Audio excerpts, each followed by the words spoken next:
Welcome to this event on democratic resilience, youth engagement, and civic resistance.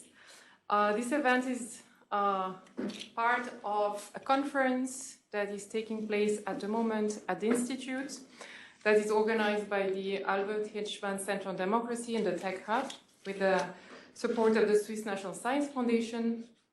And the theme that we are exploring at the conference is the moving frontiers of the demos.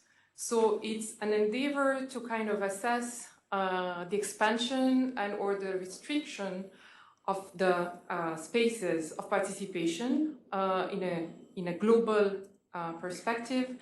And we're looking at three dimensions of these moving frontiers. The question of enfranchisement, the question of youth participation, and the theme of, which is a transversal theme, of digital technologies. So it's part of a research program at the Geneva Graduate Institute, to which we are glad to have UN Special Rapporteur Irene Khan associated. And we have the great honor to have her give us the keynote lecture tonight. Irene Khan is UN Special Rapporteur on freedom of opinion and expression since August 2020. She's also a distinguished fellow and research associate at the Democracy Center here. She's an internationally recognized advocate for human rights, gender equality, and social justice. Irene Khan was Secretary General of Amnesty International from 2001 to 2009. She was then Director General of the International Development Law Organization, IDLO, from 2012 to 2019.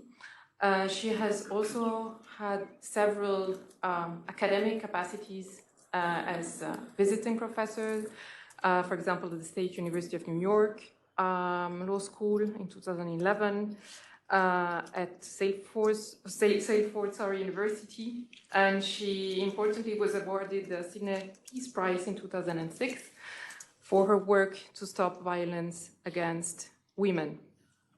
And I'd like to also say that she has just launched an essay collection, Journalists 2, on personal stories of harassment by women journalists, which is a very important domain of her current work as Special Rapporteur. So in her keynote, she will speak of her work and experience while analyzing human rights trends, youth activism, and the threats and opportunities created by technology. So we'll organize this 1-hour session into the following sub-sessions. First, the keynote. Then we will have a discussion with Gülin Özcan, who is a master's student at the Graduate Institute and who has been also part of our work and our conference. Gülin is a master's student in international relations, political science at the Institute, and her research interests lie at the intersection of digital technologies, political participation, and democratic theory. And the third session will be the open Q&A. So with no further ado, I leave you the floor, Irene, and I thank you very much for joining us today.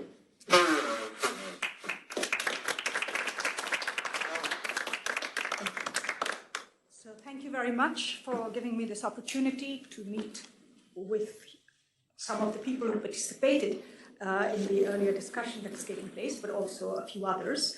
I won't repeat the intense discussion that I'm sure you've all had, but rather try to capture the broader context and then relate that to the deeper work that you're doing. I'm going to have to get my tablet to start working. Let me start by saying that when you introduced me, I want to make one point here as in an academic environment, that I'm a multidisciplinarian.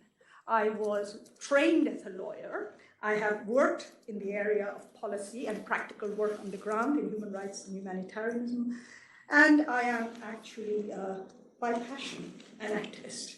So you may not find in my presentation the kind of dispassionate, objective analysis that you would expect from a scholar, but I'm sure you will, I hope you will find plenty of meat about what is actually happening in the real world.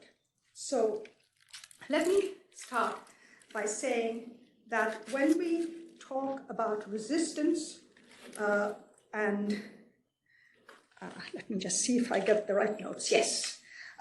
Democratic resilience, civic resistance, and the focus on youth, the key to it is actually the people, the youth, and ties the knot between the resilience and the resistance. I don't know whether I can improve the sound. Can people hear me at the back? Or is there something I need to do here? No. Okay, good.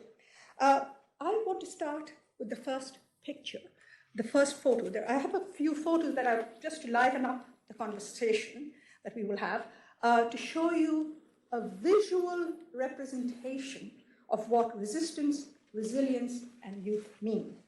Now, you're going to show me how to work.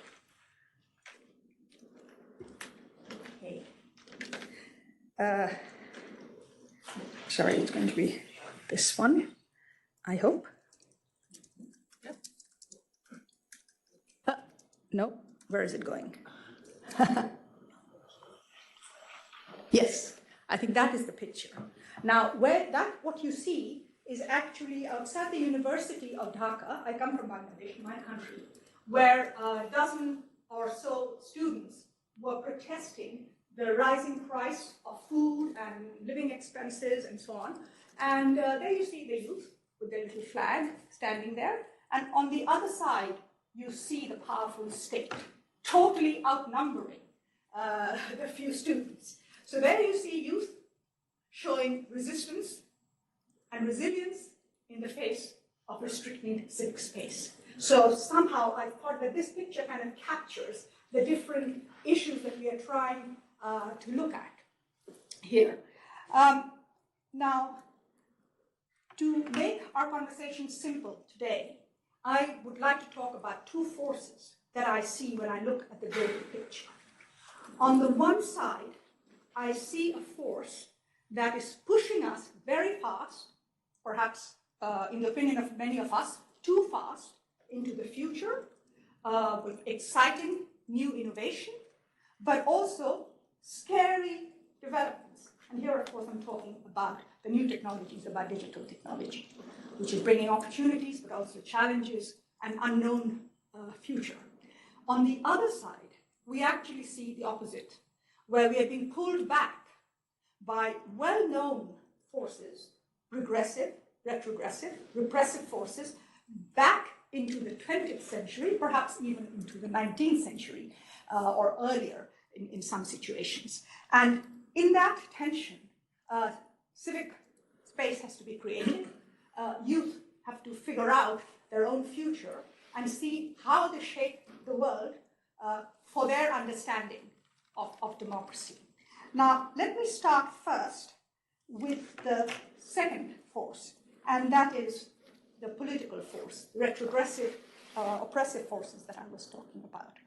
Now there, as the war in Ukraine grinds on, the world is beginning to look a lot like what it did in the 80s. And some of us will remember that. I think most people here in this room might. Usually if I speak to students, then I have to describe it more. But we will remember what the world was like in the 1980s, where it was divided between the West and the East, and a lot of people were actually sitting in the middle on the fence, suffering the consequences of the Cold War. The significant difference to that scenario today is, of course, the resurgence of China. But otherwise, geopolitics is beginning to fall into a familiar pattern. But beneath that geopolitical pattern, there are some disturbing trends. And let me give you a few statistics from a recent study of democracy. This was done by a Swedish institute, that liberal democracies, as we understand them, have actually peaked in 2012 with 42 countries, and now they're down to 34 in 2022. So there is a downward climb there. Now 34, from 42 to 34 may not sound too bad, but that 34 actually is home to only 13% of the world's population. The democratic decline is most evident in Asia-Pacific region, in Eastern Europe, Central Asia, Africa, think Tunisia, think Sudan. And of course, given the population discrepancy is because authoritarian states are the big populous ones. And dictatorships are on the rise. According to this study, closed autocracies have gone up from 25 to 30 and now have 26% of the population. They also talk, interestingly, about electoral autocracy. And electoral autocracy is where there are elections, but these elections actually affirm or reaffirm autocratic regimes. And there, of course, think India, think Turkey, think, I would say, Hungary, Serbia. So we can see what is happening. And think also of the fragility of some of these democratic emerging democracies. We all remember that picture. It wasn't that long ago. This woman in white standing on top of the car in Khartoum, and she became the symbol of activism and freedom in Sudan. Think of Sudan today.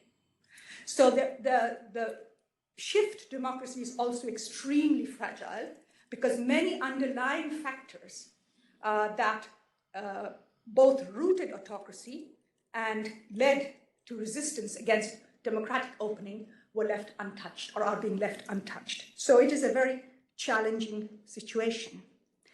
Now in India, which is the country neighboring my own country, Bangladesh, there we see the world's largest democracy experiencing a crackdown on dissent, targeting of minorities, and Hindu nationalism being used to threaten, harass, abuse anyone who does not agree with that ideology.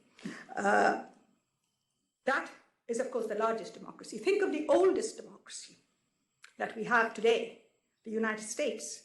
And there, women today, in some parts of the US, have less rights than their mothers or their grandmothers did. Let me now move to another slide. Sorry, I think I'm going the wrong way. This one.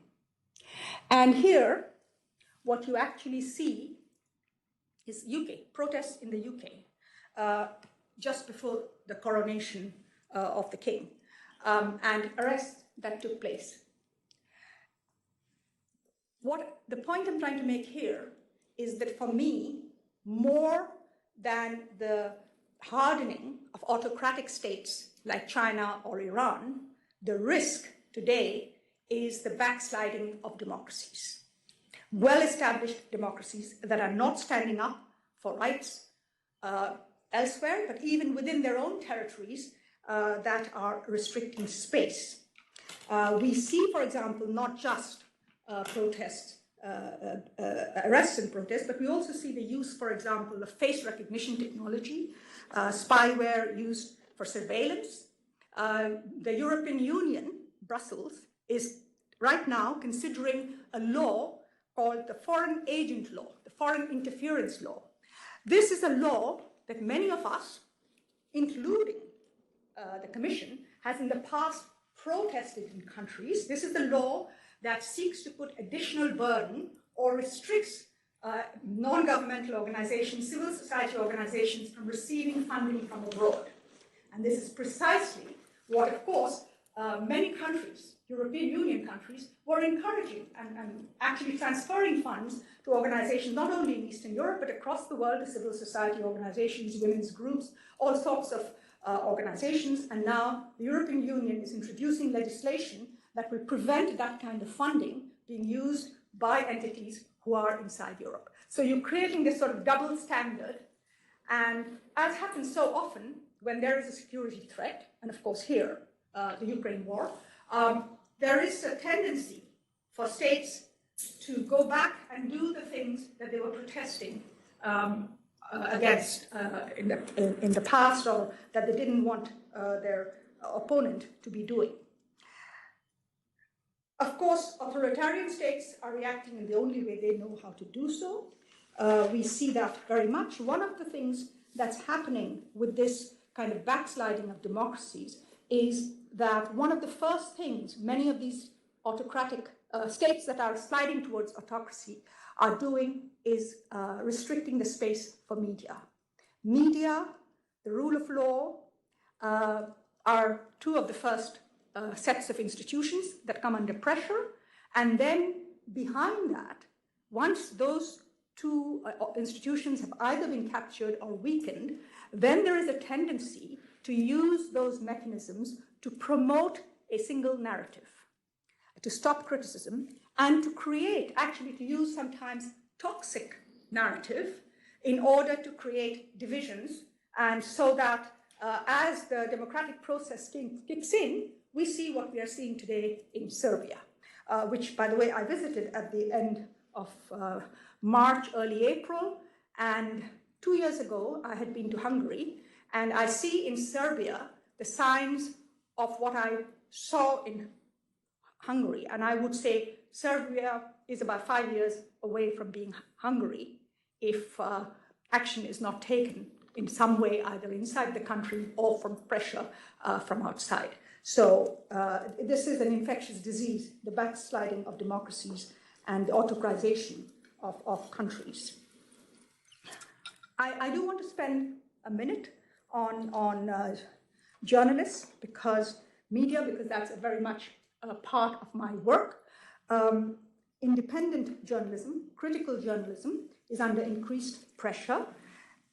35 countries have suffered significant deterioration of their media situation as compared to what the situation was 10 years ago. So again, there we see the same trend taking place. Last year, as many of you will have read in the press, Russia introduced its strongest draconian censorship law, by which it is not possible to report, discuss, or debate any issue relating to the war in Ukraine that is not coming from an official Russian source. So that basically stops all kind of debate on that. It is being challenged in the Russian Constitutional Code. I will be submitting what they call an amicus brief, my opinion, whether that will be accepted by the court, and even if it's accepted, whether it will have any effect is of course open to question. But it's important to stand in solidarity with those organizations who still are using the legal system to challenge Russia. We all know about the arrest, detention of the Wall Street Journal journalist Evan Gershkovich under the espionage laws. So this is a trend that we see again of criminal law being used against journalists. So more and more journalism is being regarded as a crime. And of course, the threat of imprisonment of the journalist, you can't imprison a media outlet, you can imprison a journalist. The direct physical threat of imprisonment, of course, has a chilling effect, not only on the person who has been arrested, but on others. And this is not something that is only happening, I'm sorry to say, in authoritarian states. Many democratic states have the law, criminal libel law, including within the European Union. Italy has actually used those laws against criticism. They are used very often in Asia, in Africa. At the same time, we see some interesting decisions coming from the African courts, the African Regional Court, as well as African National Courts, which are challenging these laws as remnants of the colonial past. Because, of course, they had been introduced by the colonial powers to restrict criticism in the old days. So there is, of course, a countervailing force on the other side. One of the most egregious issues, of course, is the killing of journalists. And journalists who are sometimes in war situations, but sometimes not. The highest number, the country with the highest number of killings of journalists for the last few years actually has been Mexico. There is no war there. This is an issue of organized crime and collusion between the organized crime and the state, in some cases, state institutions. And the other statistic to keep in mind is that only 1 out of 10 cases have ever been prosecuted or investigated. There are 1,602 journalists were killed between the time that UNESCO opened what it calls its Observatory of Killed Journalists, which is a record, in June 1993. 30 years later, we now have 1,602 journalists on that list. And I'm printing, actually, all the names out on a scroll, which I would like to put in the UN in a photo exhibition that I'm organizing next week, but also then use it here, because we need to see those names. Every name has a story behind it. And until you see the name, you don't understand how important media, independent critical media, is to democracy. Because these guys have been killed for the work they were doing, and how courageous journalists are to put themselves in that kind of danger. We have, of course, seen similarly in Turkey, just before the presidential election, the raiding of media outlets, the rounding up of journalists. I mentioned Hungary and Serbia to you, and of course, the kind of toxic polarization that takes place, including in the media, because, of course, what happens is that there is media capture, there is investment by the parties, the party in power in some kind of media against others, and then use of that media to promote hate speech. In the context of Serbia, of course, there was a lot of ethnic hate speech against ethnic minorities, against refugees, displaced persons, and LGBTQ people are also commonly used as a tool in this. So let me now turn to the other side of it. So on this side, what you have is, these are all old-fashioned methods. There's nothing new in them, except that technology is being used for surveillance, for face recognition and so on. But the idea of chilling and killing journalists is not new. The idea of attacking civil society activists, of trying to destroy the opposition, of spreading stories, false stories, none of that is very new. Let me now move to the other side, in digital technology, very quickly. I'm not sure I'm going backwards. Sorry, I can't see the slide from there. Yeah, no, I think I'm going backwards. So I have to use this one.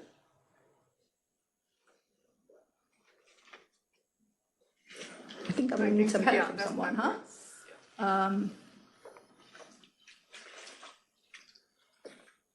I think this is the new. Yeah. This. Sure.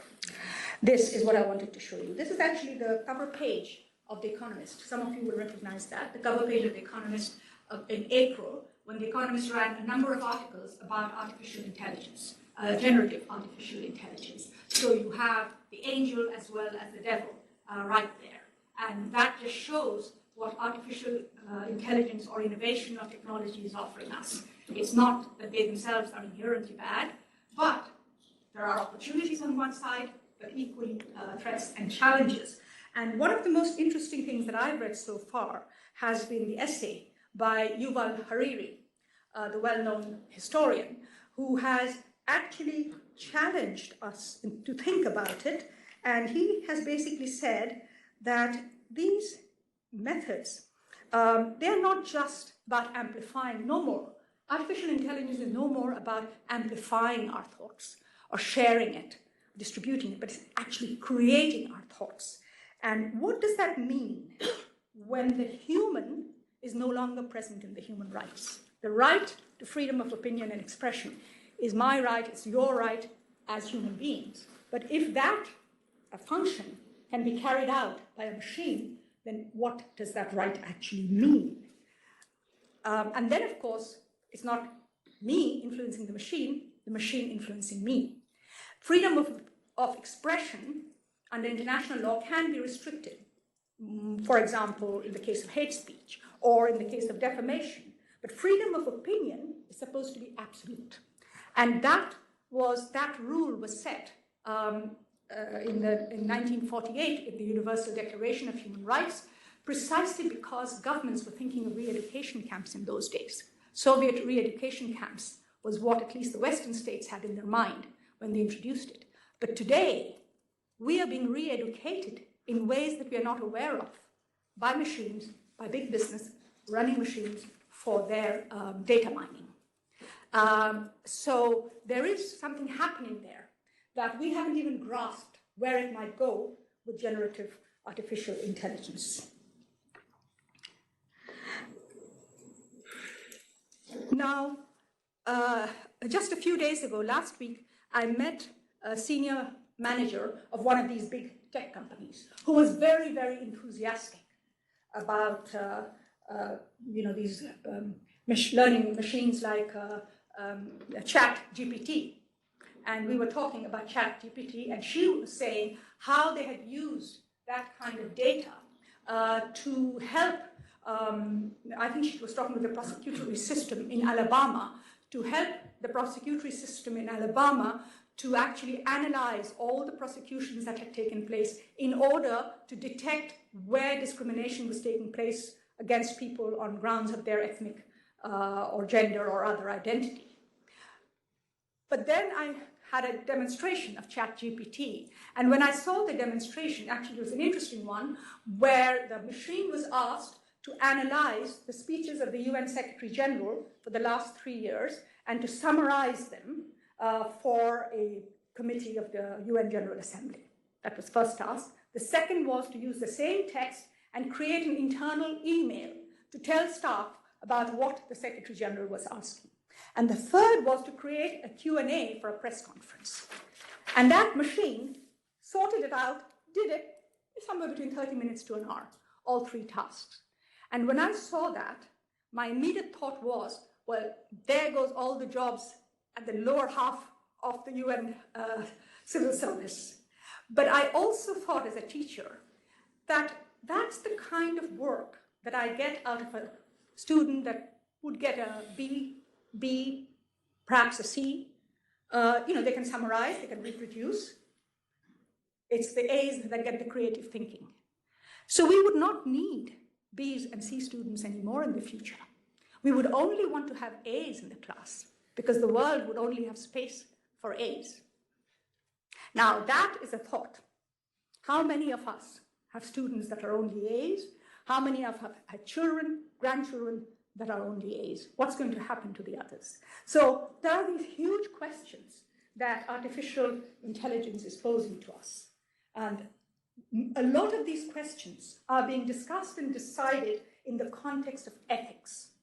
I'm just coming from a meeting at the Office of the High Commissioner for Human Rights, and the High Commissioner himself was there, and he made a very good point.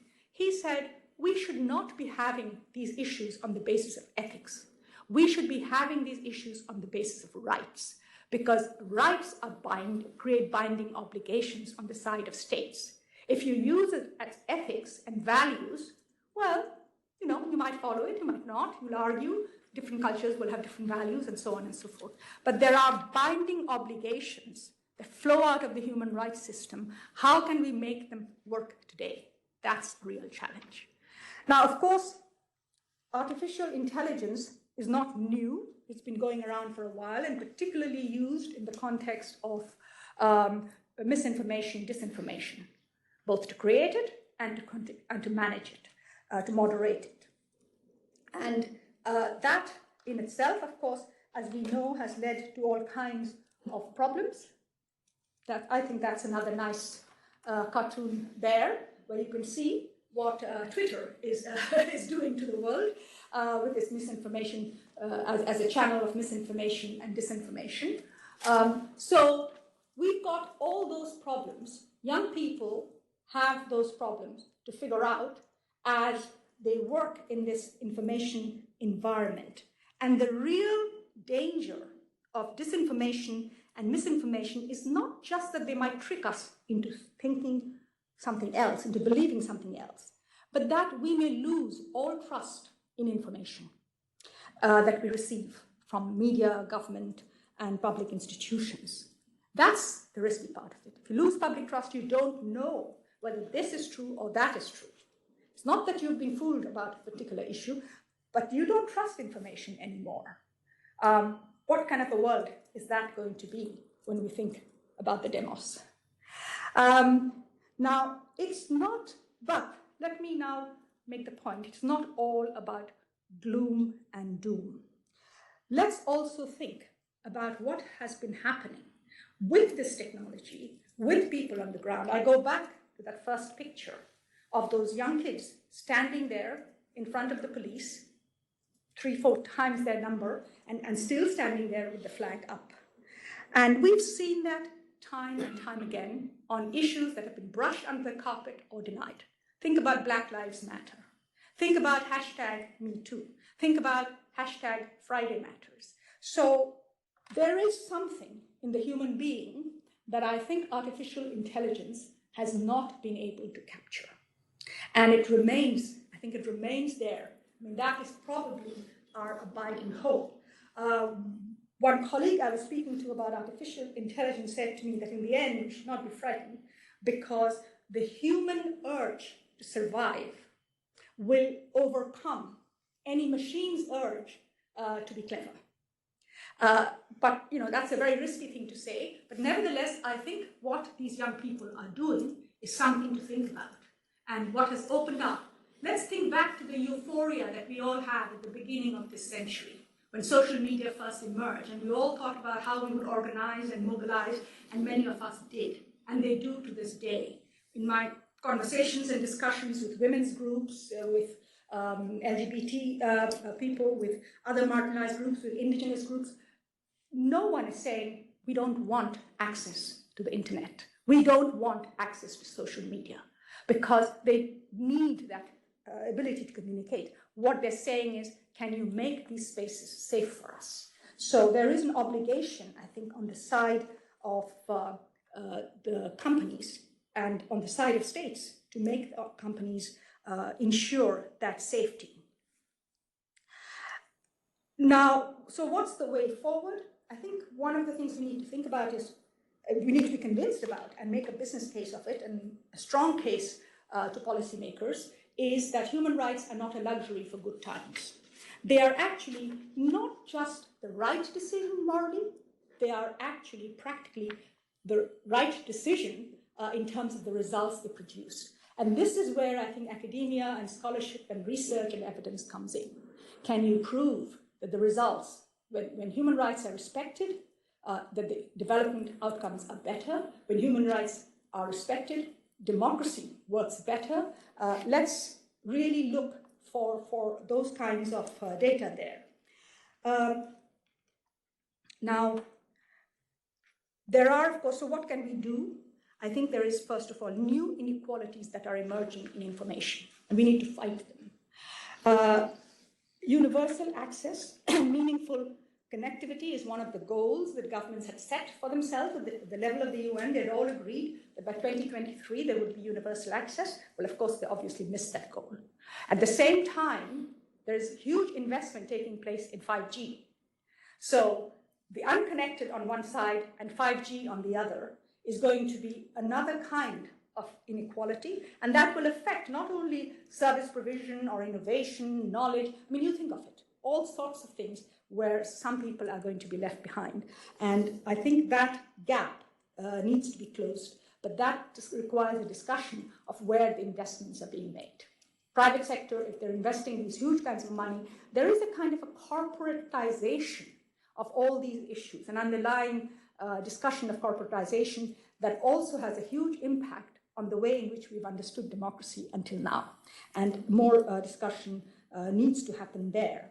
Of course, as far as social media is concerned, we've talked about smart regulation. In the context of artificial intelligence, we're talking about early regulation. But I think we need to have a bigger discussion about who makes these decisions and how do you ensure that certain voices that are being excluded get into that conversation. And there I have just published a report that I will be presenting to the UN Human Rights Council, where I actually look at the role that freedom of expression plays in sustainable development.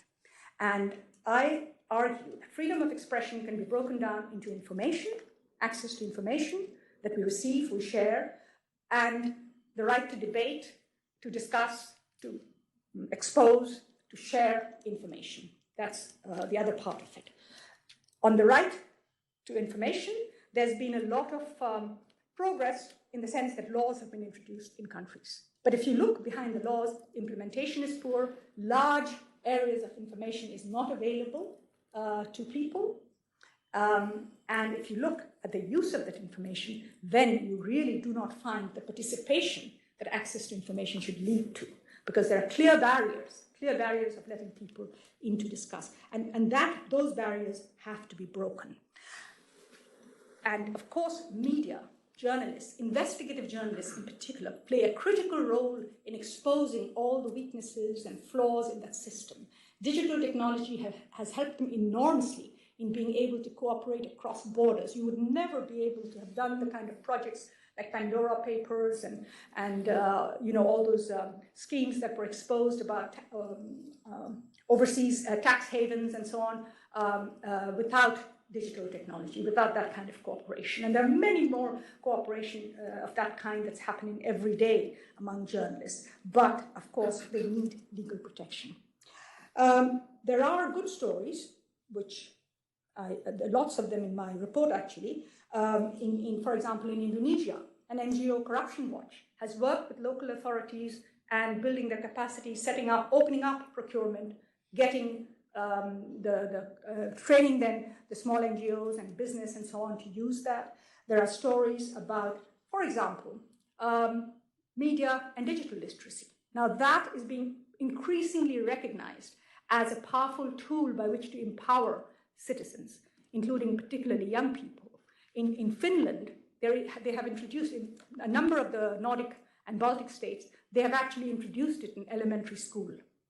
And I heard this lovely story about children in a school in Finland that are being taught how to distinguish between deep fake elephants and real elephants on videos. So they will learn how to distinguish deep fake from and real from, for example, and so on. So that's the kind of education that's taking place. So we need to think about our national curriculum, for example, our national education budgets, where we're going to put it, how we're going to look at this as a real scale.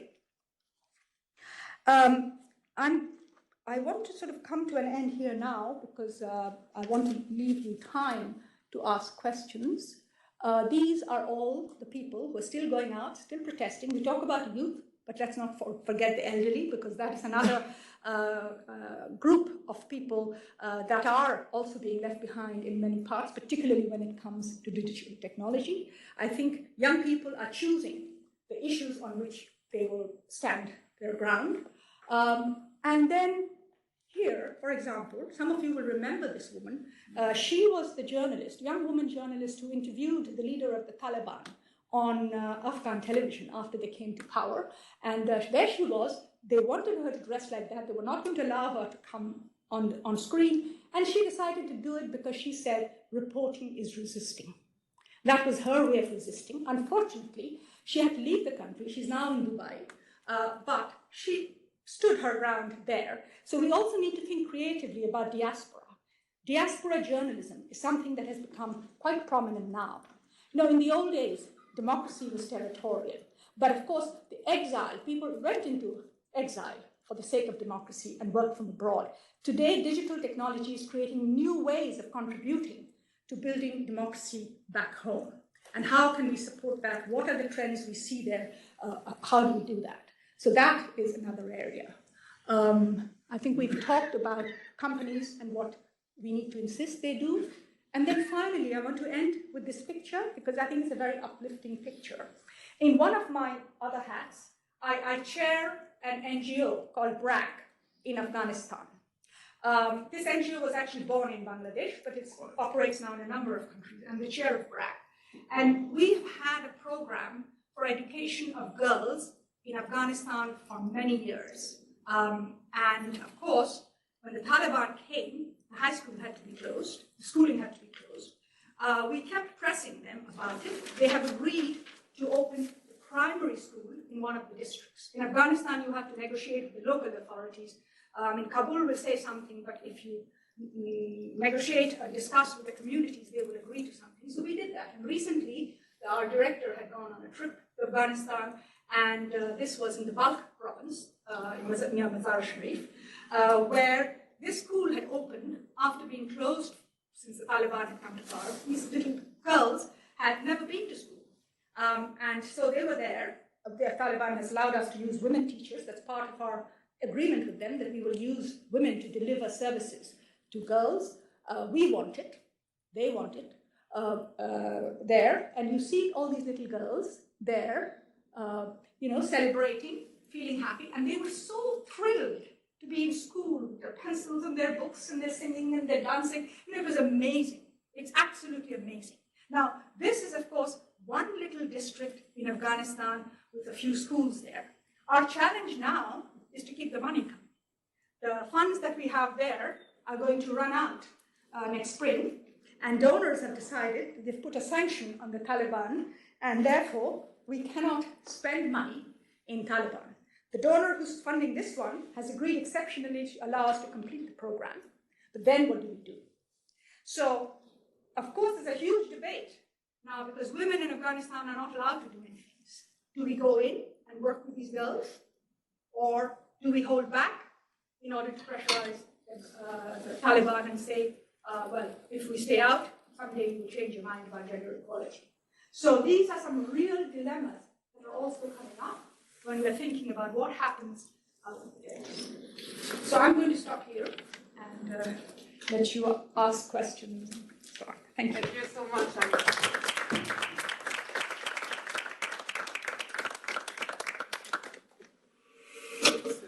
like to invite Gülin to join us.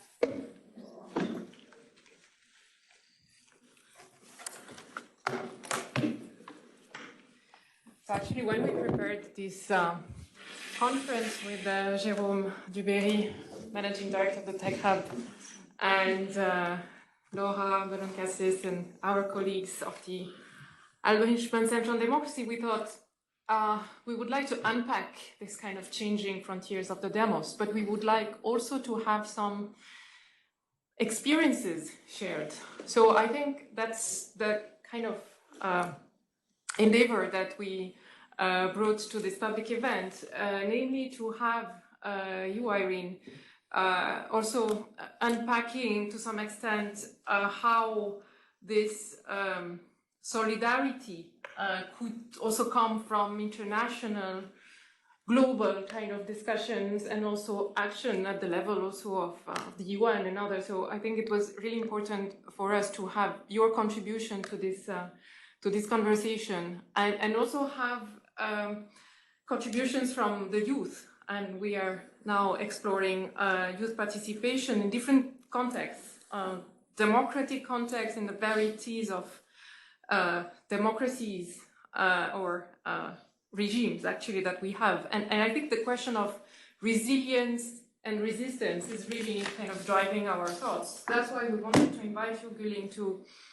also share a little bit of your work also for the research that you have been doing at the Institute, and also as a citizen, as a young citizen kind of mobilizing. So I would leave you, articulate some of those issues, experiences, and interact with Irene on that, if you have some questions or concrete comments that you would like to bring to her.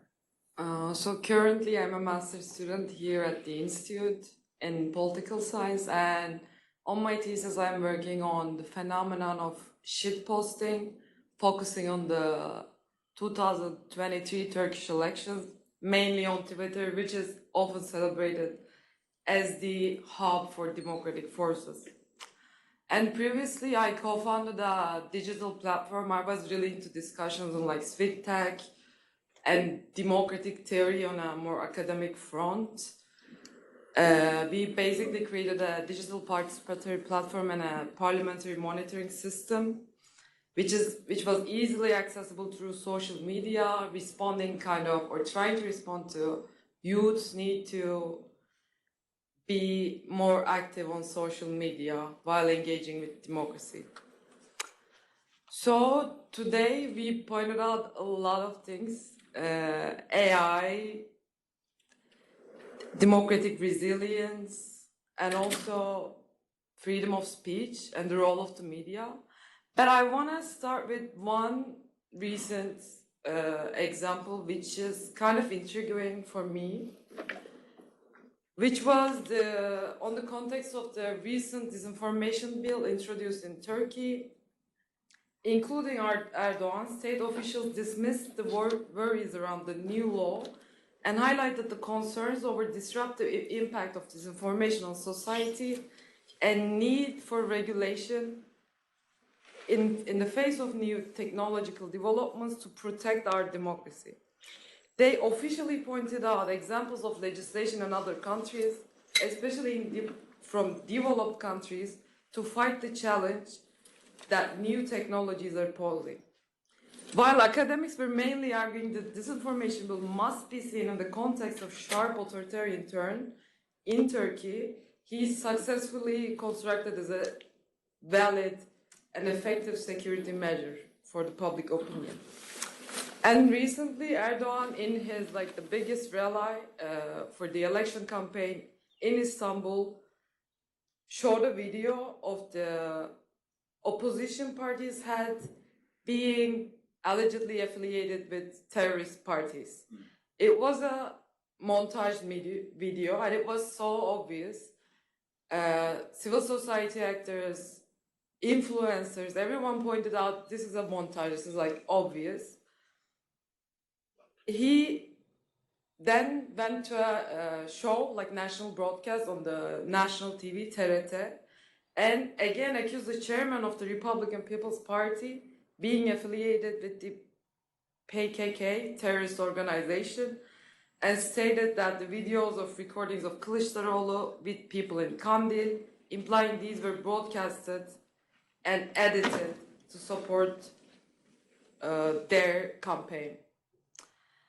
And which is more interesting, all access blocked than the edited videos that Erdogan was referring to, and Ankara 6-panel Court of Peace decided to block access to all social media users' posts that shared the edited videos and used Erdogan, and which was by then used by Erdogan in the election process.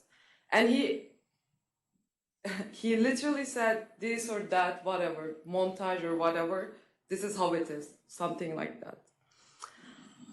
So in this context, there's two different phenomena. At the same time, Twitter is celebrated as the hub for democratic forces. And nowadays, it's kind of an idiomatic expression among Turkish youth is to get being deceived by the feed with a reference to a Twitter feed. Meanwhile, in a very polarized context, some kind of people, we don't know who they are using TikTok, and this kind of regulations, disinformation, such as disinformation bill, are not even equally applied across different digital platforms. So my question is, how can we walk this fine line?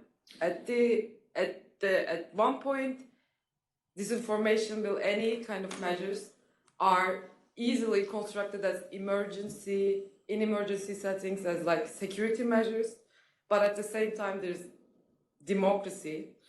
And how can youth navigate, especially in autocracies or backsliding democracies, which is more and more gradual and characterized by free but not fair elections under heavy state surveillance? Yeah. I didn't mention much about those issues because I know you were going to raise them. So this is a good opportunity for me to clarify a few things. First of all, what is disinformation? There isn't actually an agreed definition of disinformation. There may be some verifiable facts. There are verifiable facts sometimes. No, there are verifiable facts, and we know that during COVID-19 there were certain verifiable facts there. But about a large proportion of information that we have are really views, opinions, perceptions, or even in the context of science, information that changes over time as knowledge becomes deeper.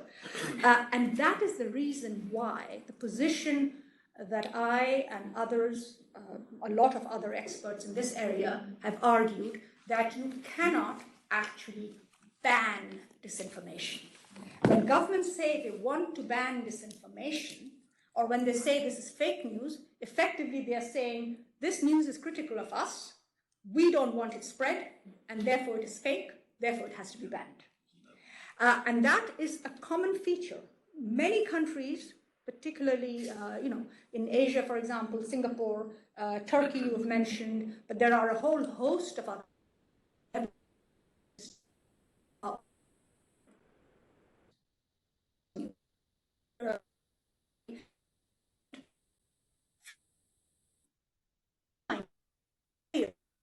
it in print. And that is because what they're worried about is the amplification and criticism of amplification, amplification of criticism. So you have that issue of governments, and very often governments, actually on the one hand, they don't like the criticism, on the other hand, they are the biggest producer of disinformation. Most disinformation is coming from some government source, and we've seen that particularly in the context of conflicts that take place. We actually have good data in the context of Ukraine-Russia, the Russian invasion of Ukraine, but similarly in Ethiopia or a lot of other places. So government is doing that. Yet the state is supposed to be the protector of our rights. And this is why what we're pushing for is the best antidote for dealing with disinformation is not banning it. What does banning do? It pushes things underground, conspiracy, or it actually helps the state then to put out its own false narrative with no criticism from the other side. The best antidote actually is free, independent, diverse, pluralistic media. So there are different sources of information available that people can see and judge. But there is a little caveat there.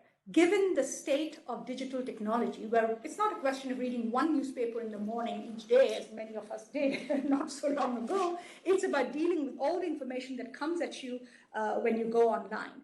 And that is where, on the one hand, in open, free, independent media has to be accompanied, on the other hand, with digital media information literacy for people. So we know how to deal with that information.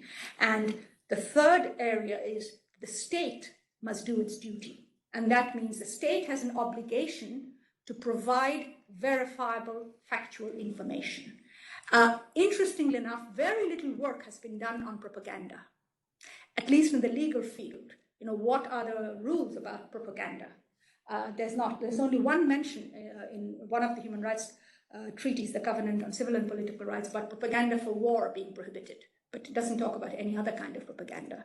And this is an area where there's a lot of interest growing now. Again, ironically, when that provision was introduced, it was the Western countries that opposed it. And they reserved it because they were afraid that that would mean that in the Soviet Union and in the Eastern Europe countries, Western countries could not promote propaganda that might lead to uprisings. Today, of course, it's the Western countries who now want to restrict propaganda for war because of the way in which Russia has used it in the context of Ukraine. So what I'm just saying that to show, depending on which side of the argument you are on, you take certain positions on these issues, but the state has an obligation to respect our right to information. We have a right to information under international law. And that means right to verifiable information. The state has a duty to make sure that we have it. Now, the state, of course, cannot enforce that duty when, as I've said earlier, where there are opinions, views, shades of truth, if we can put it that way. There, the obligation is to actually allow a free flow of media, to allow us to make that choice, but make the choice as informed citizens, and therefore also the obligation. So I think if we were to have those three pillars, an educated population of state not spreading false information, and then some form of regulation that actually controls the process of how these companies behave. The real problem with these companies is the lack of transparency, how they're using the data, how their algorithms are amplifying information, and discrimination. If, for example, gender disinformation, look at information in ethnic groups, a lot of that. And there needs to be more transparency. Now, the European Union has introduced the Digital Services Act, which comes into effect around now, and that forces, certainly with the bigger ones even more so, to audit and regulate and lay some rules about how they must behave on transparency and due diligence and so on. Of course, we will all be watching to see how those laws work out at the national level. But I think that there is some hope there. But it is, of course, a very complicated, expensive, institution-heavy approach. And then, of course, we have a lot of other countries like India, like Turkey, like in Vietnam and so on, that are introducing, Tanzania, they're introducing legislation in the Balkans. They're introducing all these kinds of legislation where it's the the government is basically moving in to control the narrative, and that is getting very, very dangerous. There is a process that is just being launched in the UN, an interesting process to create a global digital compact.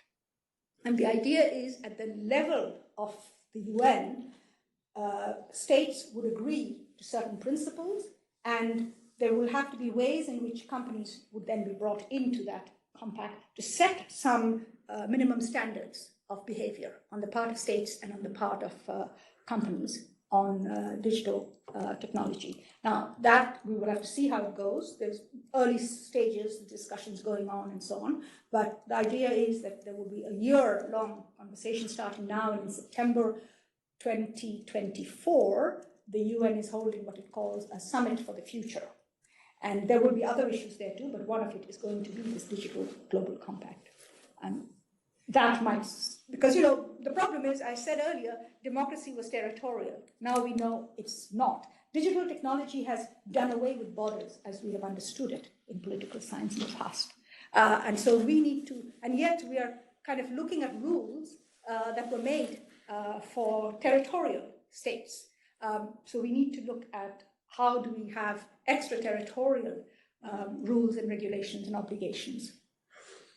Thank you very much for bringing this complexity of the rights-based approach that we need to think of, and also in tandem with, you know, societal resilience. And I think the point that emerged also from the conference today is the importance of media literacy, which is probably somewhere where the kind of global initiatives and support could meet those societal resilience initiatives and support them. So maybe this is also something that could be and there is talked something about. Also increasingly, and I was recently at a conference where there were a lot of, it was the Stockholm Internet Forum, and there were a lot of small NGOs and other groups present, and women's groups and others, and they were talking about community networks, because evidence shows that people actually trust their communities. You know, you trust your local people, you trust your neighbors, and so on. We need to kind of look at community networks and how we can build that, rather than these big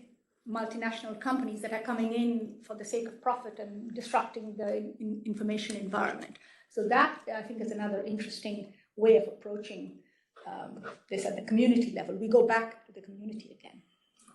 So let's have another 10 minutes for Q&A, and we can also get back to Gülin, and you can also ask questions to Gülin. So if anyone would like to make a comment, ask a question, please feel free.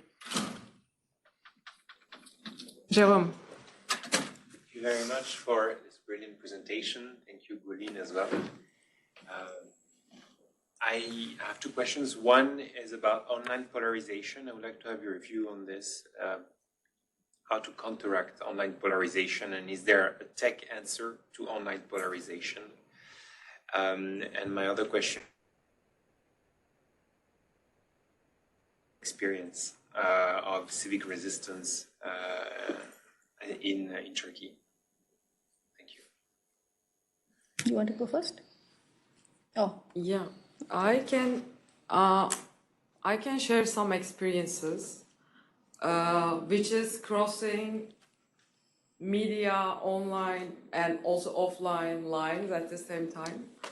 One big example is Women's March. Actually, it happened a couple of times, consecutively 3 years, where we had to navigate through different applications, like closed messaging apps, like Telegram, also Twitter hashtags, also WhatsApp groups, to find our way to navigate the streets in Istiklal, in Istanbul, to reach out to Taksim Square.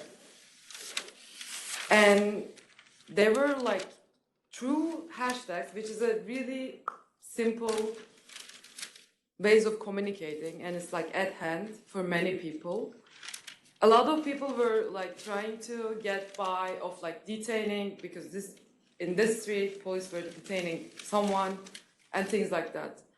But my point from this like experience of civic resistance is, since we should of course talk about this, but since we're embracing the new age with AI and everything, we are sometimes maybe forgetting about such simple acts like internet access. For example, in this civic resistance, and also in the protests in my university, Boğaziçi, where I did my bachelor's, the most important thing was private VPN provider companies who were willing to provide their VPN service freely to like some regions in Turkey or like across the country, which is a simple but like quite striking example for me. Yeah.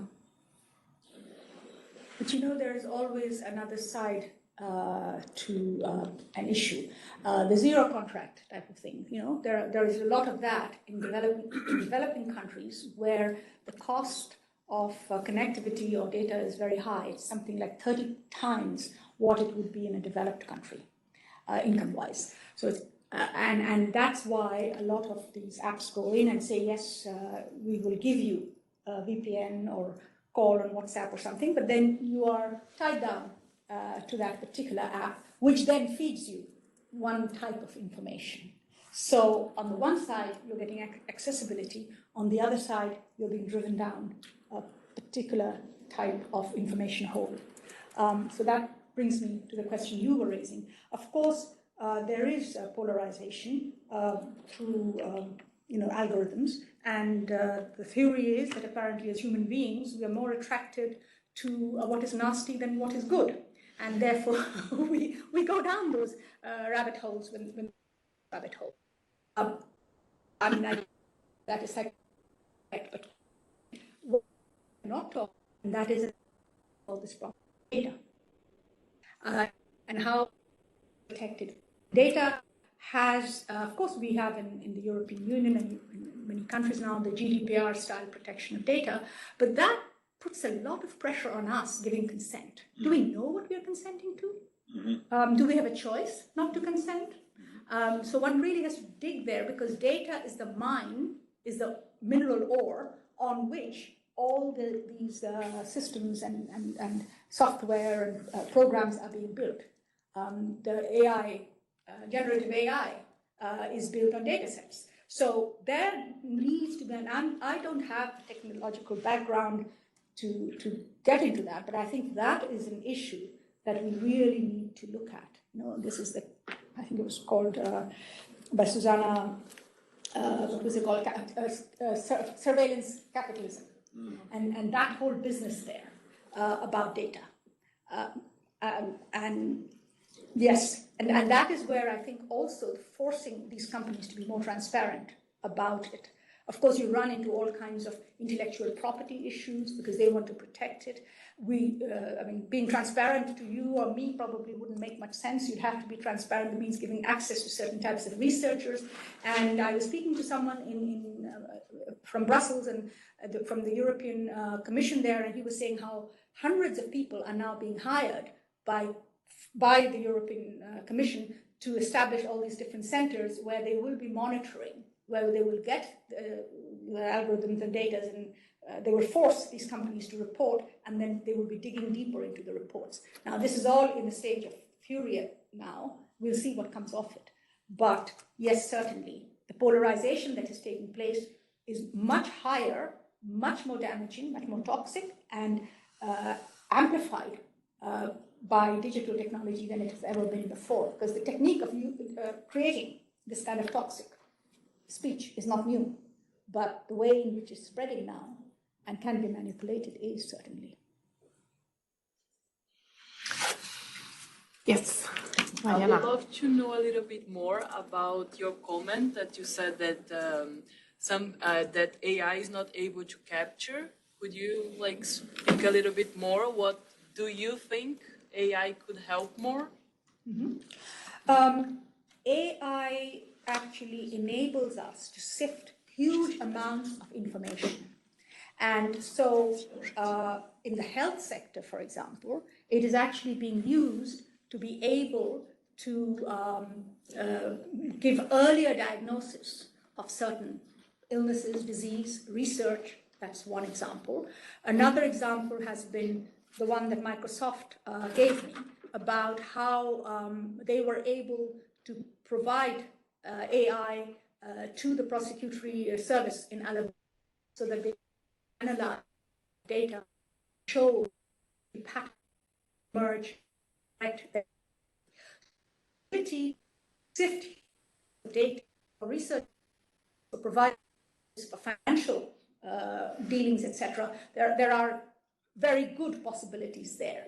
It brings down the cost of providing services, and as you know, that in many countries now, developing countries are going to what they call e-governance, digitalization of services, through mobile technology, in fact, so it's cheaper, easier, more accessible. So those things would not be possible without AI. So definitely, those are the positive features. But equally, if you do not control the data, if you do not put down some rules about what can or cannot be done by data, then of course companies will go on and innovate and create something that we may not want to see happening with the data. And that is exactly the dilemma there of how, once you've opened that research lab, think of it, whether it's biotech or anything else, biology, pharmacy, whatever, nuclear. I think Yuval Hariri uses the example of nuclear research. And he says nuclear research, scientists would love to go way beyond and do certain things, but some rules have been put down about what you can or cannot do with atomic energy or nuclear research, because it's just too dangerous. It's a little bit like that here, that yes, it's useful. Nuclear research is also useful, but then you have to figure out what the risks are and put some guardrails. Thank you. I think we unfortunately have to wrap up and close this session for time reasons.